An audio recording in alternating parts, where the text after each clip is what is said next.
रोहित जाखड़ साहब, क्या हो गया? आंख में कुछ खटक रहा है क्या? यहाँ हमें भी समझ नहीं आ रहा कि हो क्या रहा है, कहाँ हो, किधर हो? हम पूजा जी नमस्कार, सभी पैनलिस्टों को राम राम। हम पूरी तरह अपने मूल मुद्दों के साथ हैं। किसान, कमेरे, वंचित, बेरोजगार युवाओं की मूल समस्याओं के निवारण के लिए हम लगातार संघर्षरत हैं और के निवारण के लिए संघर्षरत हैं। और हमारी मौजूदगी उत्तर प्रदेश की सरजमी पर कोई नकार नहीं सकता। हम पूर्ण रूप से तटस्थ होकर घटक दल हमारा राष्ट्रीय लोकदल महत्वपूर्ण भूमिका गठबंधन के साथ निभाएगा और उत्तर प्रदेश की 80 की 80 सीटों पर अग्रणी भूमिका होगी। किस गठबंधन के साथ? किस गठबंधन के साथ?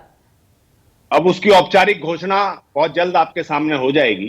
10 दिन हो गए रोहित जी, क्यों इतनी देरी क्यों हो रही है? या फिर जैसा कि मेरे सहयोगी राजीव रंजन कह रहे हैं, अभी एमएलसी चुनाव है, किसान आंदोलन भी चल रहा है, बहुत सारी चीजें हैं, इसलिए देरी हो रही है, यही वजह है क्या? पूजा जी, राजीव रंजन जी बहुत अच्छे विश्लेषक हैं और पश्चिम उत्तर प्रदेश को बहुत अच्छे तरीके से जानते हैं। अब आपके पास ज्यादा बेहतर सूत्र होंगे, लेकिन हमें जब तक कोई आधिकारिक पुष्टि नहीं होगी, आपके समक्ष कोई बात आएगी नहीं। भाई आप तो कह ही चुके हैं, आप तो कह रहे हैं ना, आप बीजेपी, आप एनडीए गठबंधन में जा रहे हैं, बीजेपी के साथ हैं, लेकिन बीजेपी की तरफ से औपचारिक घोषणा क्यों नहीं हो रही? कोई नेता कुछ तो बोले। देखिए, मैं आपसे पुनः कह रहा हूं कि आदरणीय राष्ट्रीय अध्यक्ष आदरणीय जयंत चौधरी जी निश्चित तौर पर बहुत जल्द आधिकारिक पुष्टि घटक दल के रूप में राष्ट्रीय लोकदल गठबंधन के साथ रहेगा, इसकी जल्द करेंगे। सीट शेयरिंग को लेकर कुछ फंस रहा है क्या रोहित जी? ऐसी कोई बात नहीं है। वहां जाकर मुश्किलें बीजेपी के लिए आप बढ़ा ही चुके हैं, और जो बाकी घटक दल थे, पहले इतने हिस्सेदारी थी, अब आपने और बढ़ा दी।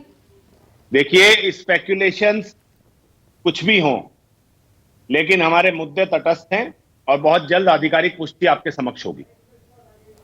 चलिए, इंतजार रहेगा कि कभी आधिकारिक पुष्टि होती है। लेकिन यहां पर मेरे साथ क्योंकि तमाम मेहमान मौजूद है, समाजवादी पार्टी का मैं रुख कर लेती हूं। अशोक यादव जी, डील तो डन हो गई, लेकिन लग रहा है कि मोदी योगी ब्रांड के लिए, बेशक मजबूरी हो या जरूरत हो, इसे क्या हम कुछ भी नाम दे सकते हैं, लेकिन सवाल इस वक्त दोनों ही पार्टियों के लिए अस्तित्व बचाने की लड़ाई कही जा सकती है। लेकिन 2017 का वो नतीजे भी फिर याद आते हैं, किस तरह से देखें? देखिए पूजा जी, इसमें दो तीन बातें हैं। पहली बात यह है कि जो इंडिया अलायंस का जो प्रारूप है, इसको